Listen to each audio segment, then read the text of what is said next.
రోహిత్ శర్మ, విరాట్ కోహ్లీ మళ్లీ ఎప్పుడెప్పుడు బరిలో దిగుతారా అని అభిమానులు ఎదురుచూస్తున్నారు. వచ్చే నెలలో సీనియర్ల ఆట చూడొచ్చని అంచనాలు పెంచుకుంటున్నారు. కానీ షెడ్యూల్ ప్రకారం బంగ్లా టూర్ ఉంటుందా లేదా అన్నదే ఇప్పుడు హాట్ టాపిక్ గా మారింది. బంగ్లాదేశ్లో భారత జట్టు 3 వన్డేలతో పాటు 3 టీ20లు ఆడాల్సి ఉంది. కానీ బంగ్లాదేశ్లో పరిస్థితులను బట్టే సిరీస్పై క్లారిటీ వస్తుందనే చర్చ జరుగుతోంది. ఇప్పటివరకైతే అధికారికంగా ఎలాంటి స్పష్టత లేదని కథనాలు వస్తున్నాయి. బీసీసీఐకి కేంద్ర ప్రభుత్వం నుంచి క్లియరెన్స్ వస్తేనే బంగ్లాదేశ్లో భారత జట్టు పర్యటిస్తుందని తెలుస్తోంది. ఒకవేళ వచ్చే నెలలో సిరీస్ జరగకపోతే తర్వాత మరో విండోను చూసి మ్యాచ్లు నిర్వహించే అవకాశం ఉంటుందని ప్రచారం జరుగుతోంది. షెడ్యూల్ ప్రకారమైతే ఆగస్టు 17, ఆగస్టు 20, ఆగస్టు 23న వన్డేలు జరగాలి. ఆగస్టు నెలలోనే 26, 29, 31 తేదీల్లో టీ20లను నిర్వహించాలి. బంగ్లా టూర్ వాయిదా పడితే మాత్రం కోహ్లీ, రోహిత్ ఆటను చూసేందుకు మరికొంత సమయం వేచి చూడాల్సిందే. అక్టోబర్, నవంబర్లో ఆస్ట్రేలియాలో భారత జట్టు పర్యటించాల్సి ఉంది. అక్కడ 3 వన్డేలతో పాటు 5 టీ20ల్లో టీమిండియా ఆడబోతోంది.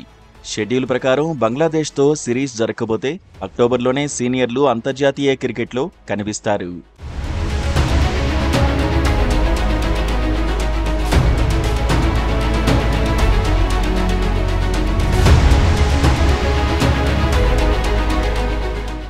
కోహ్లీ, రోహిత్ చివరిగా ఛాంపియన్స్ ట్రోఫీలో బరిలోకి దిగారు. సీనియర్లుగా మెగా ఈవెంట్లో ఆకట్టుకున్నారు. ఆ తర్వాత అభిమానులు ఊహించని విధంగా నిర్ణయాలు తీసుకున్నారు. ఐపీఎల్ జరుగుతున్న సమయంలోనే ముందుగా టెస్టులకు రోహిత్ గుడ్ బై చెప్పాడు. ఆ తర్వాత 5 రోజులకే విరాట్ కోహ్లీ కూడా గుడ్ బై చెప్పాడు. ఆ తర్వాత ఇద్దరూ ఐపీఎల్లోనే కనిపించారు. టీ20లు, టెస్టులకు దూరమైనందున ఇప్పుడు వన్డేల్లోనే బరిలోకి దిగబోతున్నారు. భారత జట్టు జెర్సీల్లో కోహ్లీ, రోహిత్ను చూసేందుకు అభిమానులు ఆసక్తిగా ఎదురుచూస్తున్నారు.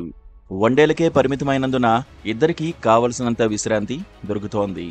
ఐపీఎల్ తర్వాత వ్యక్తిగత జీవితాన్ని ఆస్వాదిస్తున్నారు. ఆటపరంగా చూస్తే వైట్ బాల్ క్రికెట్లో కోహ్లీ, రోహిత్ దూకుడు మీదే ఉన్నారు. ఛాంపియన్స్ ట్రోఫీలో మెరుగైన ప్రదర్శనే చేశారు. గత వన్డే వరల్డ్ కప్లోనూ ఆకట్టుకున్నారు.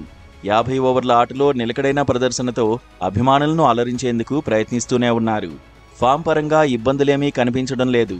అయితే వచ్చే వన్డే వరల్డ్ కప్ ఆడాలనే ఆలోచనలో సీనియర్లు ఉన్నారు. 2027లో వన్డే వరల్డ్ కప్ జరగబోతోంది. అప్పటి వరకు ఫిట్నెస్, ఫామ్ ఉంటే ఇద్దరిని ఎవరూ ఆపలేరని మాజీలు అంటున్నారు. సౌత్ ఆఫ్రికాలో ట్రోఫీని ముద్దాడి కెరీర్కు వీడ్కోలు చెబితే అద్భుతంగా ఉంటుందంటున్నారు. ప్రస్తుతం ఫామ్, ఫిట్నెస్ను కాపాడుకోవడంపైనే సీనియర్లు ఇద్దరూ దృష్టి పెట్టాలని సూచిస్తున్నారు.